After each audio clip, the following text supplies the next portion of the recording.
मैं आपको एक खुली बात कहना चाहता हूं कि समीर वानखेड़े जैसे ऑफिसर ये बहुत कम ही पैदा होते हैं और अगर इनकी सपोर्ट ना की जाए तो इस देश से सच्चाई मिट जाएगी। अर्नब गोस्वामी एपिसोड हुआ रिपब्लिक भारत, जिसने सुशांत के मुद्दे को उठाया, उन्होंने उसको ही शांत करने के लिए सारे षड्यंत्र रचे। और आज की डेट में समीर वानखेड़े, आज की डेट में नवाब मलिक का जो मैंने पोस्टर थामा है वो इसलिए थामा कि सरकार में मर्जी है उद्धव ठाकरे की किसको मंत्री बनाना है। उन्होंने अल्पसंख्यक कल्याण मंत्रालय इनको दिया है, ये अल्पसंख्यक कल्याण मंत्री हैं, ना कि ये ड्रग माफिया कल्याण मंत्री हैं जो करोड़ों रुपए के ऑफर में ये रिश्वत के आरोप लगाए कि 8 करोड़ रुपए की रिश्वत। वो बंदा एक कोई आके बोल रहा है, ये मात्र एलिगेशन है। इसलिए मैं यहाँ आया हूँ कि कोई प्रेशर, कोई इस तरह का काम ना हो जाए जैसा कि पहले रश्मि शुक्ला के मामले में हुआ जो आईपीएस थी। इसका मतलब ये है कि ईमानदार आईपीएस अधिकारी अगर उनको मौका मिले तो वो क्या ना कर दें। और समीर वानखेड़े को अवसर मिला तो उन्होंने प्रूव करके दिखाया कि जिस एनसीबी के नाम को भारत में लोग जानते नहीं थे, आज की डेट में लोग जान रहे हैं कि एनसीबी क्या करती है। लोग ये कह रहे थे कि पकड़ा तो गया है, 5 मिनट के अंदर ये छूट जाएगा, इनके लिंक इतने हैं। एक ईमानदार अफसर काम कर रहा है ईमानदारी से, अगर उसने पैसे लिए होते तो क्या आज आर्यन खान जेल के अंदर होता?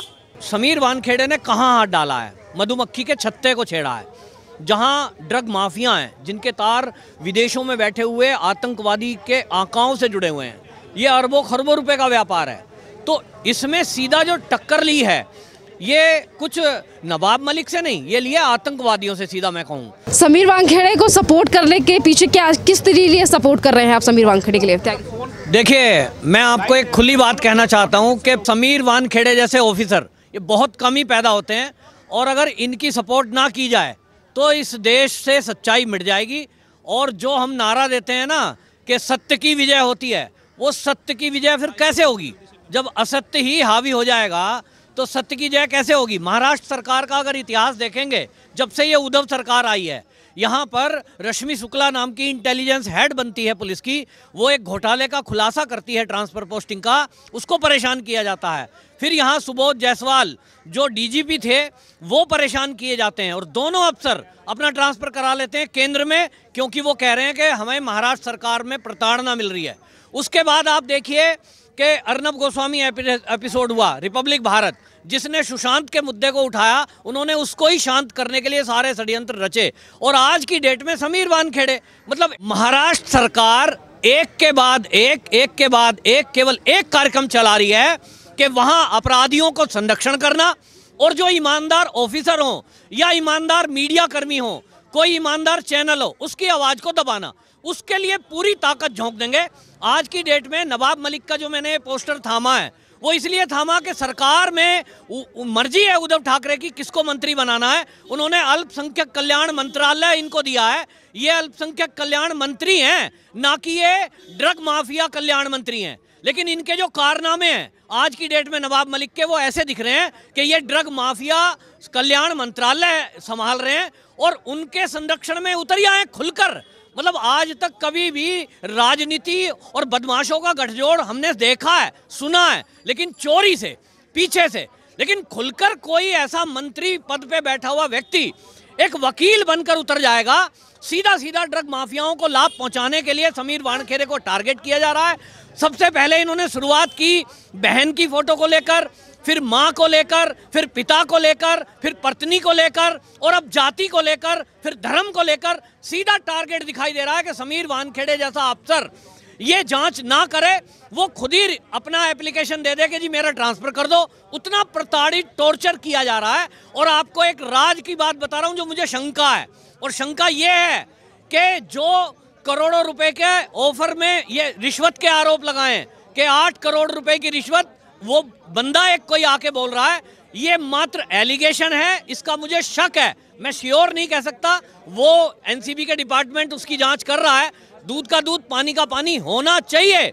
इसलिए मैं यहाँ आया हूँ कि कोई प्रेशर, कोई इस तरह का काम ना हो जाए जैसा कि पहले रश्मि शुक्ला के मामले में हुआ, जो आईपीएस थी, सुबोध कांत के, और दिल्ली के कमिश्नर देख लो आप, राकेश अस्थाना दिल्ली के पुलिस कमिश्नर सीबीआई में थे, इन्हीं के डिपार्टमेंट वालों ने इनको परेशान किया। लेकिन आज दिल्ली की मूलभूत सुविधा जो दिल्ली पुलिस में चेंज की है, ये राकेश अस्थाना जी के तत्वाधान में हो रहा है। इसका मतलब ये है कि ईमानदार आईपीएस अधिकारी अगर उनको मौका मिले तो वो क्या ना कर दें।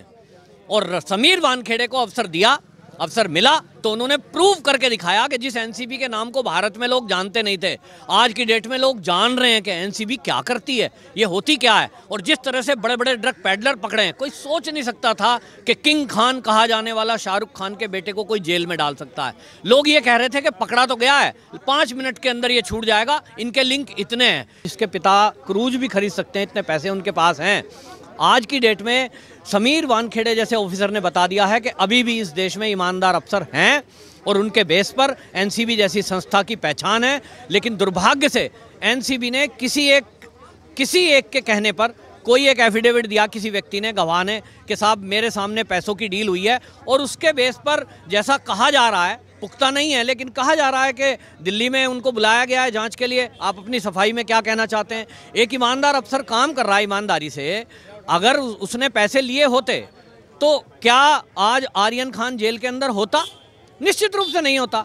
अगर कोई अफसर बिकने वाला है तो वो बिकेगा ही किसी भी कीमत पर।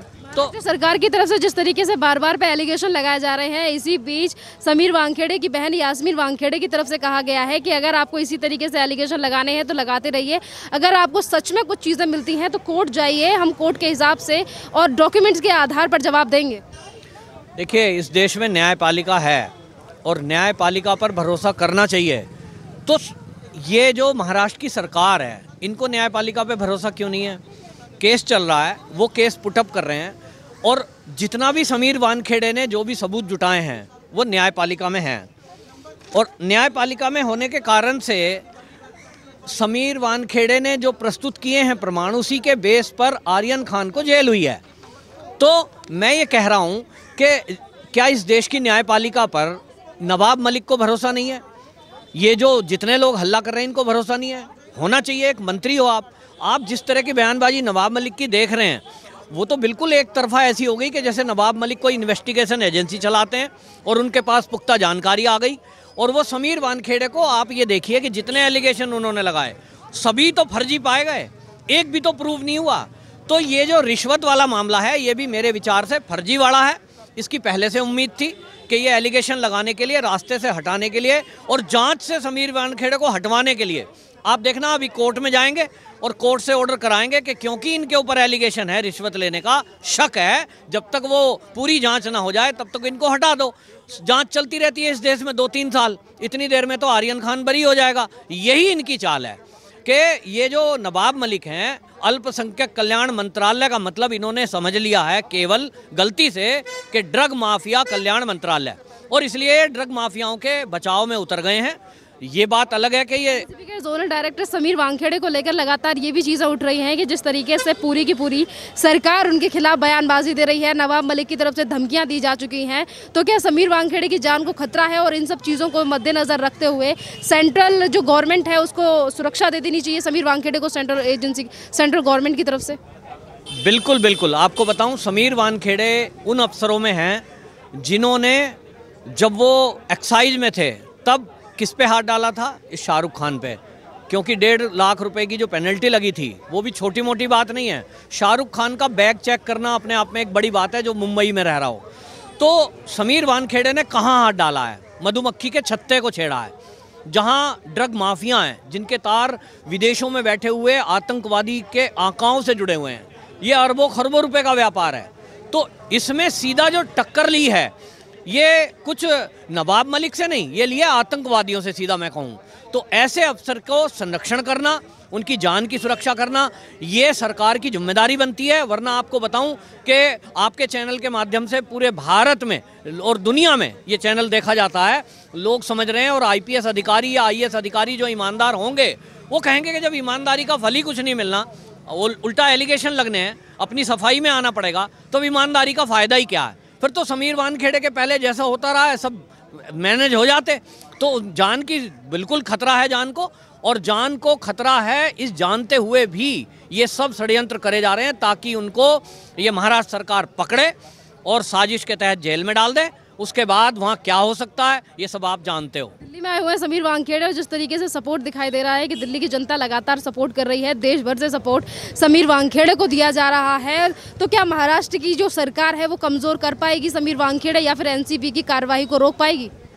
देखिए, महाराष्ट्र सरकार एक राज्य सरकार है और मंत्री हैं उसके नवाब मलिक एक मंत्री हैं, लेकिन केंद्र अपने आप में ताकतवर है और केंद्र के ऊपर कोई नहीं होता और केंद्र भी कानून से चलता है। समीर वानखेड़े की जो नौकरी है वो केंद्रीय नौकरी है, उनको राष्ट्रपति जी के द्वारा अपॉइंट किया गया है क्योंकि IRS हैं वो, और इसलिए जब तक केंद्र में ईमानदार लोग बैठे हैं, जैसा कि आज अमित शाह जी हैं, मोदी जी हैं, इनके रहते इतना तो भरोसा है देश को, मुझे भी है, कि समीर वानखेड़े की नौकरी ऐसे झूठे एलिगेशन से तो कोई ले नहीं सकता।